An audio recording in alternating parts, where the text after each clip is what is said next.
Listen, kid, whenever life gets you down, just remember gender is temporary, but swag is forever. I know you love me, I know you care.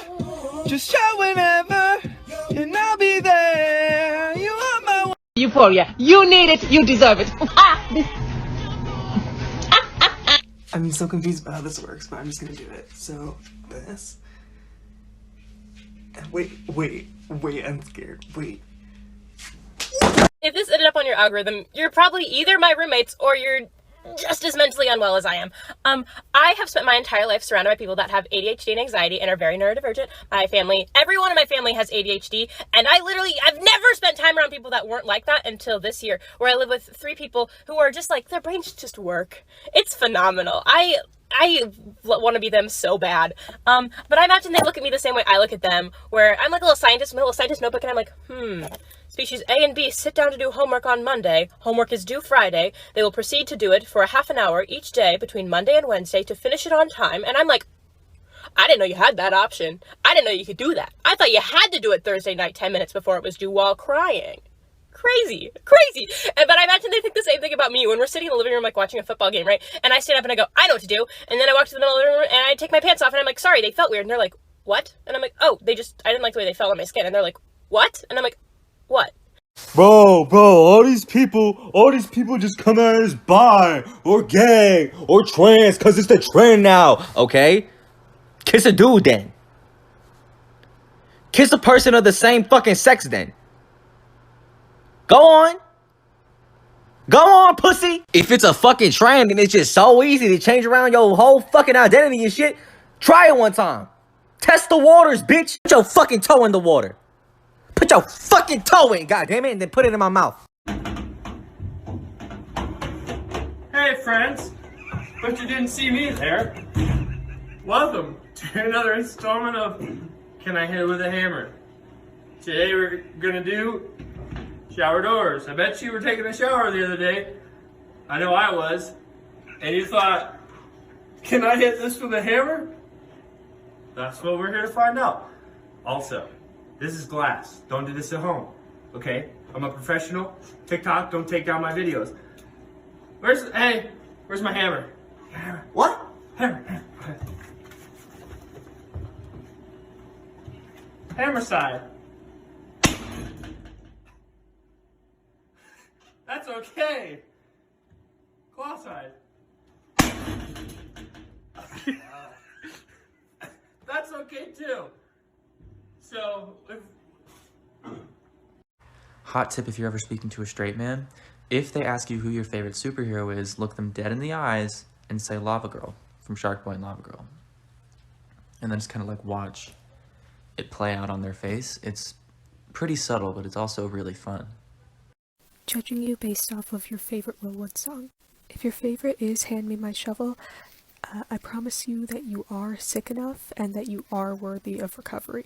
If your favorite is Marsha, Thank You for the Dialectics, you missed the points in your life when your mental illness was at its worst because that was the only time you ever really felt that people cared about you, which isn't true. People do love you, I swear. If your favorite is I Me Myself, you're not necessarily trans, but you probably have an interesting relationship with your gender identity, or maybe just your identity in general. However, if your favorite is the live version of I Me Myself, you're absolutely trans, and I think you and I should go get pizza sometime.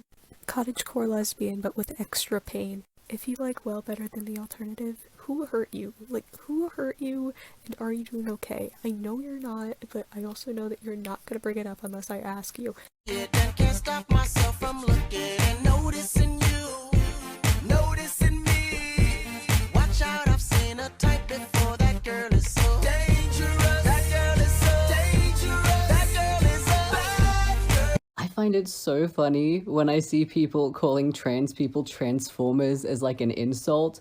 Little do they know. For the uninformed, I would like to introduce you to Luggan and Ode, who are both trans. For context, in the comics, Cybertronians don't really have a gender, but in general, most of them are fairly masculine presenting and go by masculine pronouns.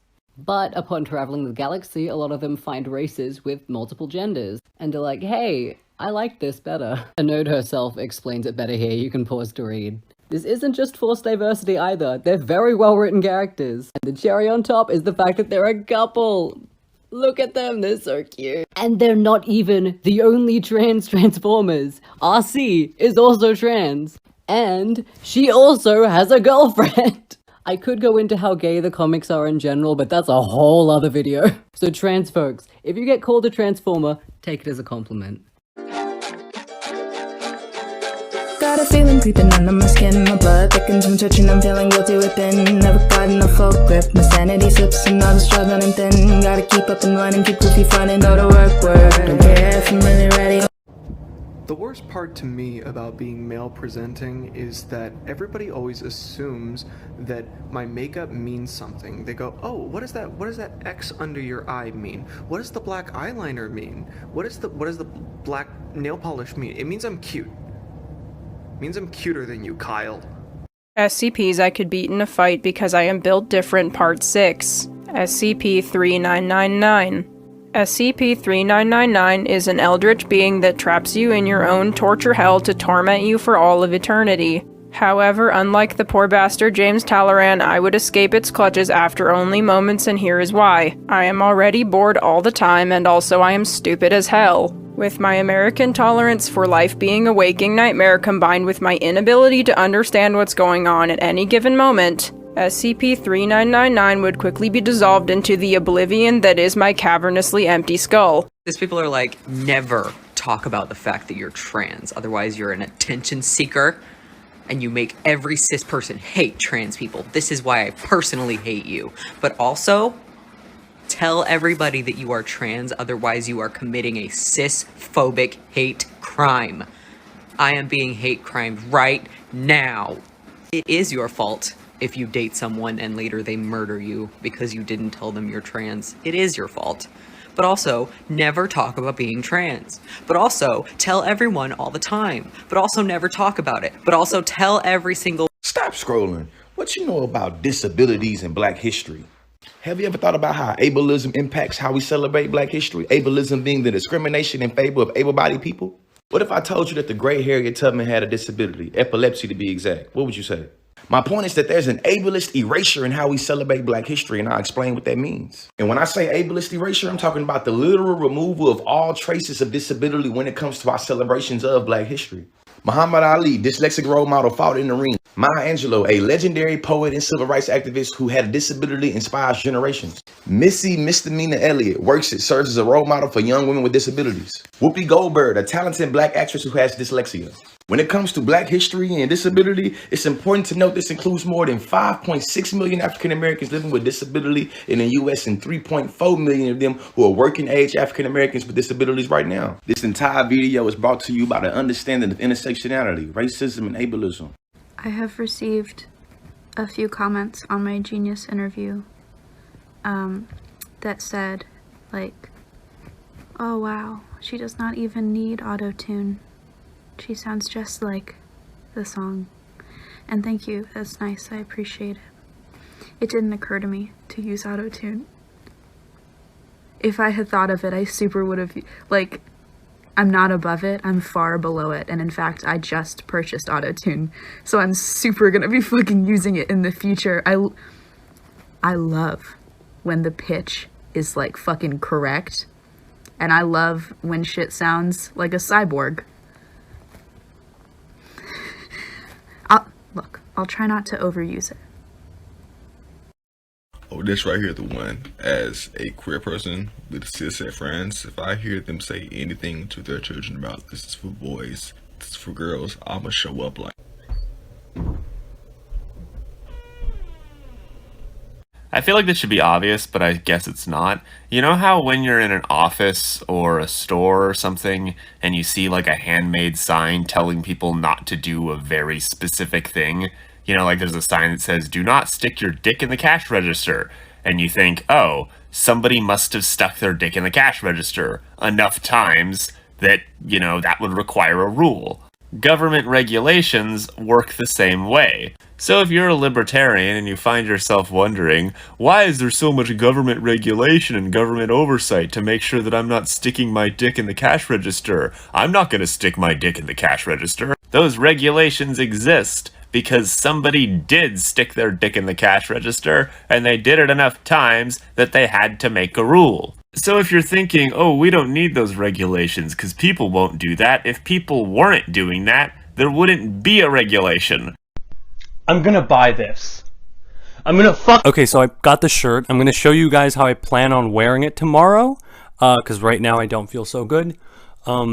I just ate, but you might be wondering, so why are you covering it with that Champion hoodie? Why are you covering the froofiness? That's like the main part. Well, this is why.